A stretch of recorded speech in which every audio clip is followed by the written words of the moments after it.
Hey, everyone, what's going on? Welcome to my another episode of my ramble of the day where I just talk about what's on my heart and what's on my mind to add value to you. And in today's episode, I'm going to be sharing with you the 5 elements that I focused on in order to get and maintain a six pack for more than 10 years. So, if you know that you're a woman on a mission who is unapologetic about just wanting to create greatness in any area of your life, and you've actually confronted the fact that how you look, is a reflection of every other area of your life, then today's episode is going to be perfect for you. And something that I just want to like debunk before I even like share with you the details is that while women have a higher body fat percentage than men do, it is not harder for women to have a six pack than it is for men. Okay. So as we dive deeper today, I'm going to be sharing with you the 5 things that I focused on that allowed me to get that six pack. So let's get this party started, shall we? Before we dive deeper, I just want to give you a little bit of context as to my journey. So you depending on where you currently are with your body goals, your fitness goals, and depending on what it is that you want, something that I have found, and I feel like a lot of women in our community can resonate with this. We feel like when we're struggling with something, we feel like we're the only ones who are struggling with it, right? So if you're at a point where you're like, dude, I'm working out hard at the gym, I feel like I'm eating clean, and things are not moving forward, or I feel like I've been stuck at this endless plateau. For one, I want you to know that you're not alone in this. And for two, I want you to know that there is a way and there is hope for you. Okay. I don't care what you've been told before. Know that there is a way. And by the way, if you're liking what you're hearing, hit the subscribe button so that you can be notified. The next time I drop one of these daily rambles, and just, like, let's get connected. So, a little of context with regards to how did my evolution of developing a six pack started. So first of all, for a longer portion of my life, I never really thought about having a six pack. As a matter of fact, growing up, I used to be overweight. I used to have asthma, and it wasn't up and throughout my entire, like teenage life, from the age of 12 to the age of 23, it was just like the, endless yo-yo cycle, right? The up, the down, and everything in between. I would do good between Monday and Wednesday, and when life would happen, I would just completely shit the bed. So for a longer portion of my life, I actually did not have a six pack. I was not born, quote unquote, genetically gifted. As a matter of fact, in I heard a lot of the women in my family always talk about how we're big boned. Most of my cousins, you look at us, and obviously our lifestyles are very different by now, but like they're obese. And I look much different, right? Mm, mm, mm, mm. Um, so I'm sharing this with you because I want you to know that I believe that I want to just hone down on some limiting beliefs, because if you think that you have to be some kind of genetic freak in order to have a six pack, that's definitely not the case. Because first thing you should know is that we're all born with the muscles of a six pack. It's called rectus abdominis, right? And sure, based on your genetic code, stuff like that, the expression and the leanness, or the bulkiness of it might look different when you execute on the elements that I'm going to share with you. But no matter what you should know is that you have it. Therefore, it can be expressed. Now, it's all about what is the environment that you're putting your body in and yourself in order to express it. That's going to create that in the long term. Cool. Um, so anyways, for the longer portion of my life, I was actually, struggling. Definitely did not have um, a six pack, even though I wanted it. I used to really like Britney Spears and I used to love her, like washboard abs. But I was struggling with my own shit, so I was far away from it. And when I was 22, when my dad had a massive heart attack, that's when I, like something switched in me. Um, and that really inspired me to transform. Thankfully, he is here with us. And I remember that moment just knowing that I didn't want my life to end like him because I have so many similar character traits to his. So I was like, all right, like I got to do something different, right? So at that point in time, I was open and ready for a change instead of doing the same thing that I've always done, jumping from one diet to another or relying on something external and, hoping and praying for the magic pill. And here's what I want you to know. If you've been, you know, in that boat, I, like know that you are the only solution. Nothing outside of you is ever going to get you to the place that you want. Um, okay, so keep on paying close attention to that. And at the age of 22, when I was finally ready to change because I was willing to change my ways. And I said, God, you show me the way, I'll follow. And if I end up figuring it out, my intention is to help other committed, like minded women like me to be able to create the same thing for themselves as well. Because I knew that I wasn't like crazy or that there was anything wrong with me. I didn't know how. And I think it's still being poo-pooed on. I think, women with muscles and looking fit and strong is a lot more attractive nowadays for sure. But I think it's still kind of like being poo-pooed on a little bit. So how did I get there? There were 5 things that I focused on that I would strongly encourage you to focus on that will help you to really shift your trajectory with regards to your longevity, your aesthetics, and your performance. Okay. So, no matter what your goal is, whether it's aesthetics related and you're like, dude, I just want to lower my body fat percentage, so I have a six pack, okay, it'll work for you. If you're like, you know what, I'm like in my early 40s and I just want to really set myself up for success because I'm seeing how the older generation is declining, and I want to be really strong for my kids and my grandkids when I'm 70, 80, or 90 years old, right? Or whether you are the type of person who is like actually into performance things. Maybe you like things like CrossFit, High Rock, Spartan, the whole 9 yards. So no matter what, like this is for you. Okay. um, so what you should know: the definition of a six pack and the expression of a six pack, big picture, relies on one of 2 things. Number one, your body fat percentage, and number two, your overall musculature. Okay. What is your muscle density? How much muscle do you have? And also how lean you are. Okay. Just like any other muscle. You know what I mean?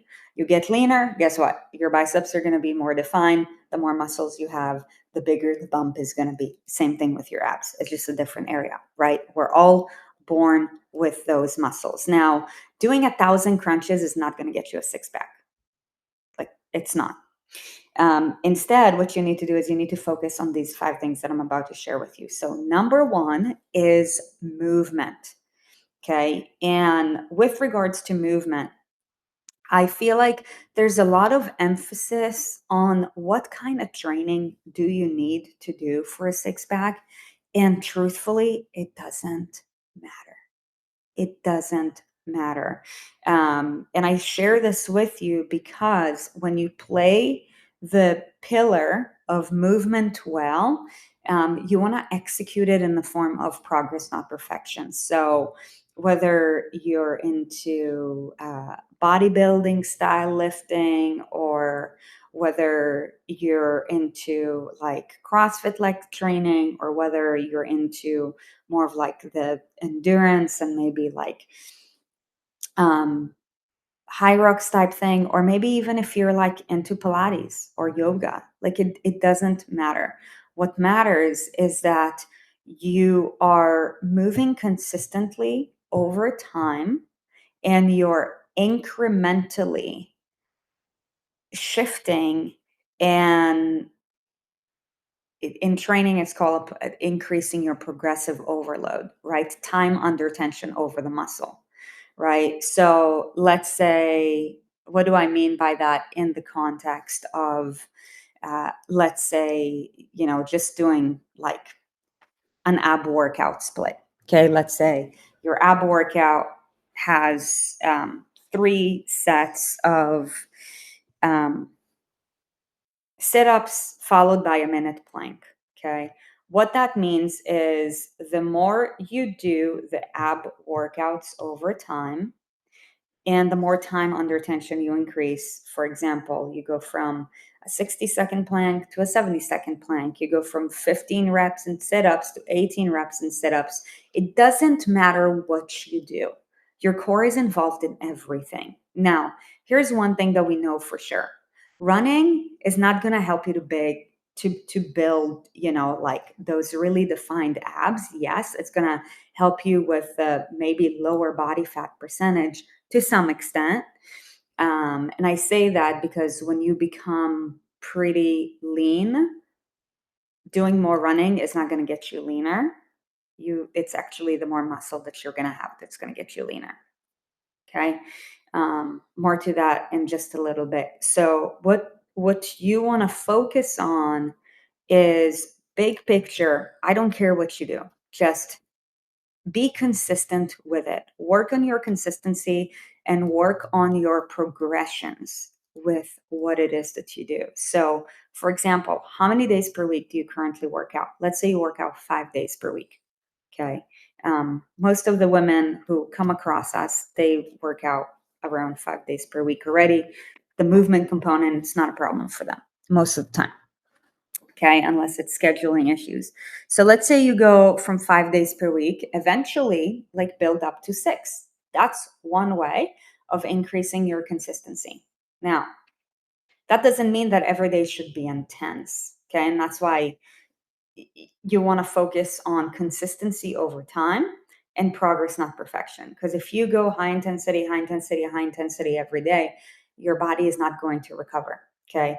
Which leads me to point number 2. So the first thing that you want to focus on is the movement component. You want to be consistent with it, and you want to follow a progressive overload over time. Doesn't matter what style of movement you prefer. Yes, it can be done. Second thing is the recovery piece, because you can only be as consistent with your movement to the degree that you perform. And I'm going to bring this home by asking you a question. Have you ever, think about the last day where maybe you had a really early flight, and maybe you slept for 2 or 3 hours, or you just slept really terribly. Did you wake up that morning feeling so excited and motivated to work out? Absolutely not, right? And the reason why the second piece that I want to tie into is sleep is because this is very much still an under discussed topic. Abs have more to do with hormonal manipulation than it has to do with calories in, calories out. Okay. And if you want to, number one, be physically sharp to perform at anything, right? Whether it's, leading a conference and talking to a group of people, or just doing a really tough workout or a semi-tough workout, like you got to be recovered, because otherwise your energy unit, your body is going to be drained. You know what I mean? And your decision making process is also going to be compromised. So On the recovery, the first thing that we focus on is your sleep. Okay, because to the degree that you're recovered, you're going to be able to be consistent and perform throughout the day. And like, consistency is everything. Whether or not you have maybe you're training because you have a race or a competition coming up, or whether you're like, I just want to be healthy for life, it doesn't matter. Okay.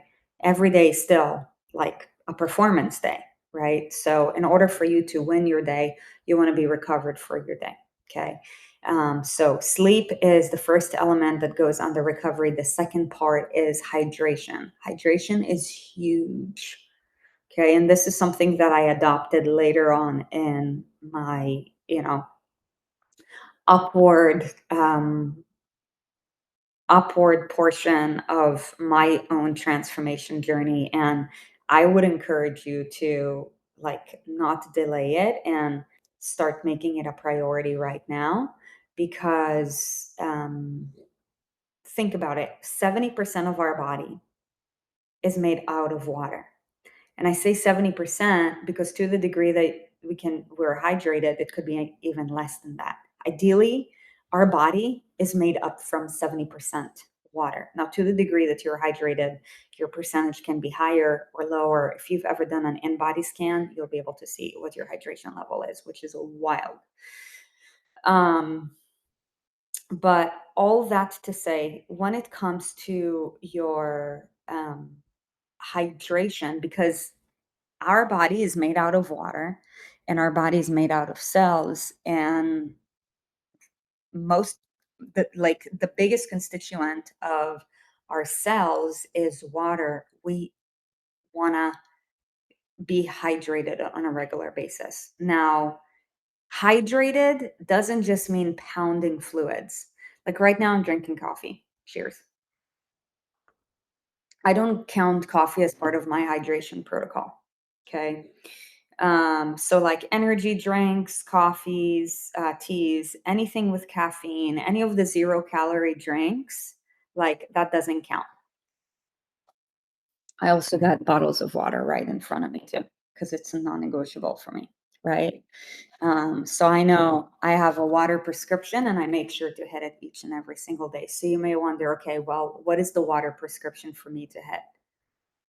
Very basic level for you to start with is 50%.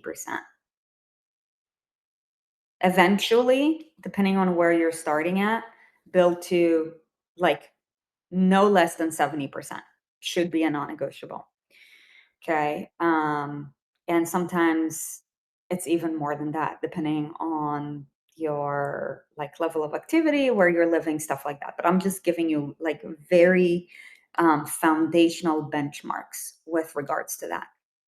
Okay, so far we discussed movement, part one, regeneration, part two. Let's move on to part number three. You may or may not have heard the term that you cannot outwork a bad diet, which is so true. Okay. Um, your level of leanness is going to highly depend on what you put in your body. What you put in is what comes out. And I mean, we can do so many sessions on like the nutrition component, but the main two things that I want you to hone in on when it comes to nutrition is number one, don't diet. So the entire time when I was struggling, guess what I did? I jumped from one diet to the next, to the next, to the next, to the next, to the next. I tried high protein, Atkins, cabbage soup, Zone, South Beach, cabbage. There was one, you'd laugh at this, that was called the chocolate cake diet. That was like the weirdest one that I did. Um, so the first thing with regards to nutrition is don't freaking diet. Don't. And if you're currently dieting, stop it with that bullshit. And don't ask me questions. Oh, is intermittent fasting better than keto? Because the next piece is what you want to do is you want to build a lifestyle. You want to build a lifestyle with nutritional principles. So, our big umbrella for nutritional principles is that's, by the way, shout out to Dr. Michael Pollan. If you want to basically hone in deeper with regards to that, I encourage you to get the book In Defense of Food by Dr. Michael Pollan. And really, his entire theory with regards to nutrition is it's 8 words only, and it's eat real food, not too much, mostly plants. Okay. So, this is the foundation. Like, all of our community members, when we teach them how to play the nutrition game, we start with the incremental steps of how do we build a strong foundation of eat real food, not too much, mostly plants. And then we raise you up based on that. Like all the, if it fits your macros and keto and Whole 30. I'm not here to poo poo on that. It's just ask yourself the question, is what I'm doing right now, can I see myself doing that 5 years from now? And if not, just ask yourself why. You want to build a lifestyle. It's a game of consistency no matter what. Okay, so that's that with regards to nutrition. The next piece so point number 1 was movement. Point number 2 was regeneration and recovery. Point number 3 was nutrition. By the way, do you like the sun hitting my eyes? I do. Point number 3 is mindset. Okay. And I will tell you that mindset is huge and it is not discussed because Wayne Dyer says this perfectly. He says, when we change the way we look at things, the things we look at change.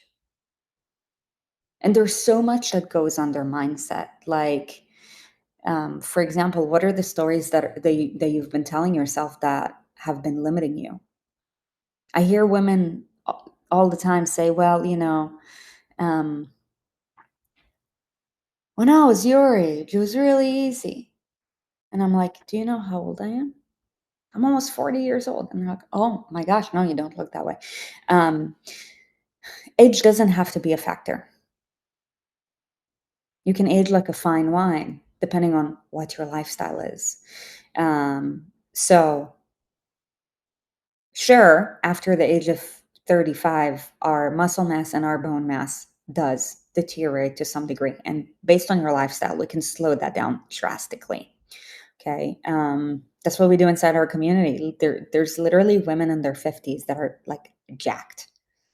Like menopause doesn't have to get in your way of getting like great results. Trust me. Like one of our community members, she was like struggling with like menopause for literally years, and she thought that she was doomed. In 6 weeks, she dropped like 9 pounds, like that. 6 weeks, right? When she joined our community. So, um, all that to say, what are the stories that you're telling yourself that could be limiting you? The other element is, how are you choosing to look at things? Are you choosing to look at your adversities in a way that creates empowerment and inspiration, or in a way that creates defeat? You know what I mean?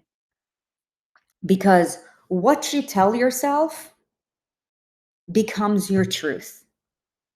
Whatever you say, you're right. You tell yourself, oh, you know what? I don't think I'm cut out. I don't think I'm cut out for abs. I don't think I'm cut out for a six pack. You won't. You're right. You tell yourself, you know what? I have what it takes and I'm determined to get there. You're right. And that's why you're watching this video. You know what I mean? So just, I can go on and on for literally weeks on end with regards to mindset, but like two crucial things, like big picture mindset related nuggets that will definitely serve you if you're on the quest for a six pack is number one,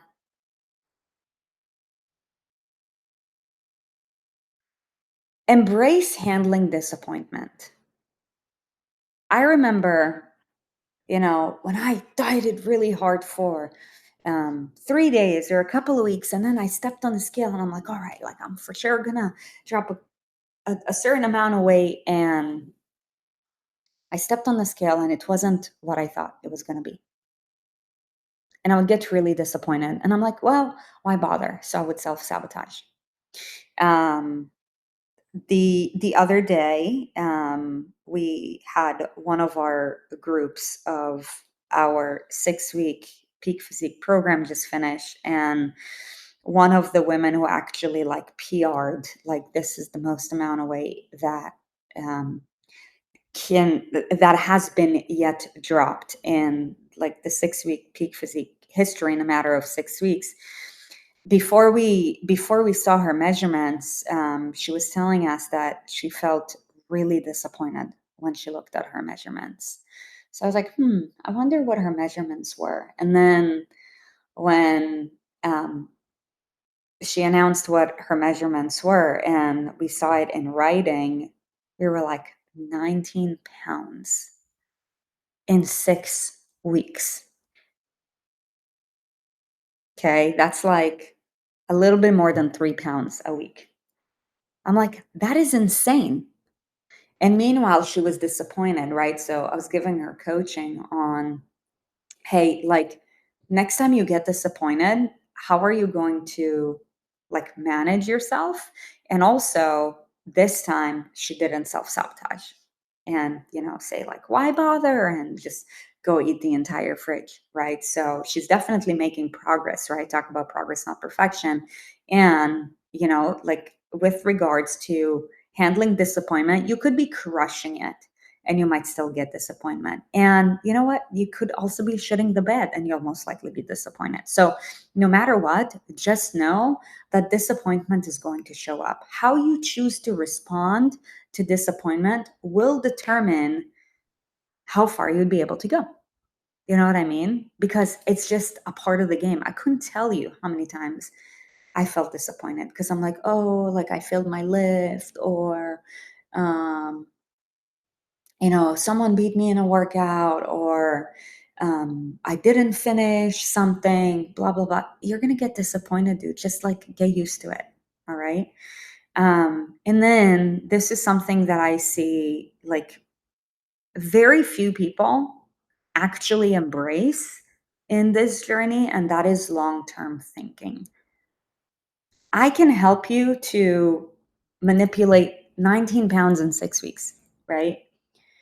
But I cannot help you to earn a six pack in 6 weeks unless you're pretty close to it, unless your body fat percentage is pretty lean already and you've been strength training and, we just probably need to manipulate your body composition just a bit.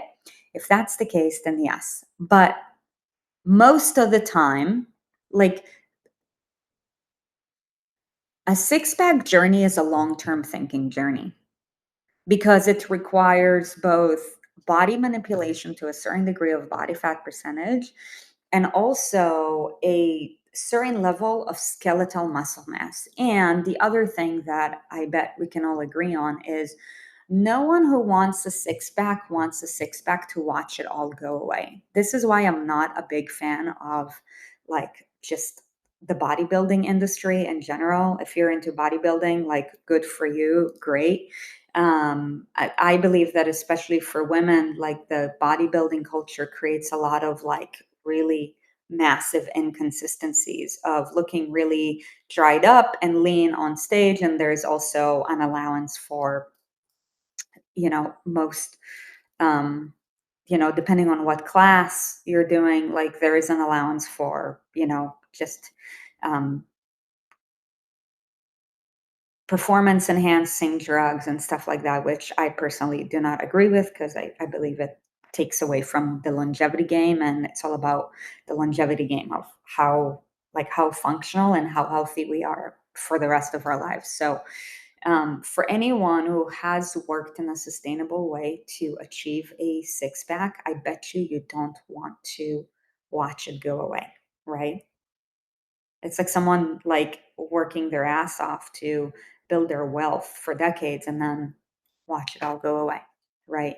Like having a six pack is just like that. A six pack doesn't come by accident. I mean, maybe for like genetic freaks who are like 15 or 20 years old, yes, but like when was the last time you saw like a 40-year-old woman who was not totally on top of her shit, if she looks fucking great, say, oh yeah, like I just wake up and like I eat a donut and I kind of do what I want, I eat what I want, and I don't really work out and I just hang out. You don't see that. It doesn't happen by accident, right? So I say that to say to like expand your thinking with regards to what the runway looks like. And it's really important to consider because most people don't want the same things that you do. Most people have the goal of being average.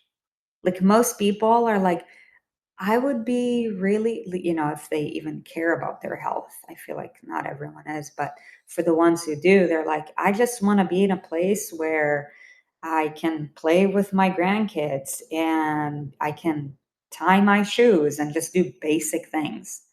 That's average. You know what I mean? Like you're watching this, like you're going to the top, right? Like you are playing the pursuit of excellence game, right? So with that, um, the like Rome wasn't built in a day. The higher the climb, the more complexity it is, the more time it's going to take. And because most people have this average thinking and average goals in general, right? Um, like sometimes I hear women say, you know what, I don't even want a two pack. I'll be happy if I drop 20 pounds. You know what I mean? Because maybe they got like 40 or 50 pounds. I'm like, no, like you're still listening to this, like you're reaching to the moon. I know that.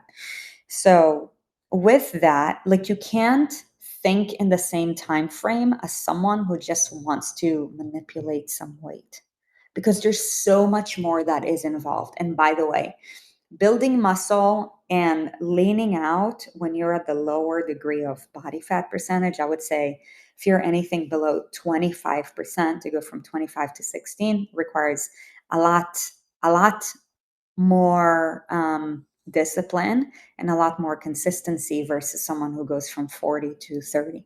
That's just the reality of it. You can get away with less things. It's going to take you a longer time. You're going to need to be tighter for a longer time. That's just how it is, right? The higher you want to achieve, the more that's going to be required out of you. And with that, it's important that you think in terms of like longer term. Like, I would encourage you to think in terms of years and decades, not even months and weeks, right? That's why, like, when people start with us, they start with weeks. Like, their mindset is not ready for something like 6 months. But after they start to be in the energy, they achieve a certain goal, then, okay, we go from a couple of weeks to a couple of months. And then we go from a couple of months to a couple of years. That's just how it is. I've been playing the game for 13 years now. Okay. When I learned how to play the game, which you can too, and that's our intention to teach you how to play the game. It took me, to get to a place where like my abs started getting defined and stuff like that. It took me about a year. And then, it's been an ongoing cycle of continuing to better myself and, getting healthier, cleaning things up, getting stronger, increasing my lifts, becoming faster, and all that jazz, for 13 years, right? So, like, ask anyone who has been in great shape, and they'll tell you, like, it's not even like very rarely it's less than 3 years. Very rarely. Most of the time, it's 5 years plus. But no one talks about it because why? Because it's not the common conversation. Most people don't care to have your goals. Okay, so just remember that. And then the last piece is the discipline piece. Okay, Rome wasn't built overnight. You got to be consistent. The higher you want to achieve, the more consistent you're going to need to be for a longer period of time. Remember. So with that, the discipline and the mindset, they tie hand in hand together. Just think consistency over perfection. I believe that most people confuse consistency for perfection. No, you don't need to be perfect. Like, in our programs, we actually give you a margin of learning on purpose. Because being perfect, it's not realistic. God didn't make you perfect. You know what I mean? So don't try to be that way. Instead, what you want to do is you want to strive to be better for a longer period of time. Okay, so I would rather you be, um,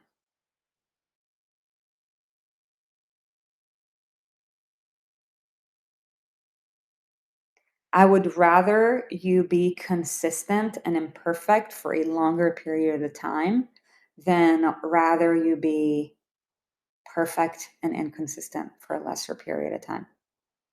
Know what I mean? So with that, those are the five elements. And to help you remember those five elements, we created an acronym for it, which, the people in our community are very familiar with it. And I want to teach it to you too. It's called Dr. M&M. Okay. And it stands for discipline, regeneration, movement, nutrition, mindset. That way it's really easy to remember. So we believe that if you don't have all five elements in the chain at some point in time, when life happens, that your chain is going to break and you're not going to have longevity, you won't be consistent, and therefore you won't get the results that you want. It is impossible for you to have a six pack and be able to keep it, um, if you're inconsistent. Okay. So that being said, I hope that you enjoyed today's episode. If you want to keep on, just being plugged into these episodes, make sure that you hit the subscribe button.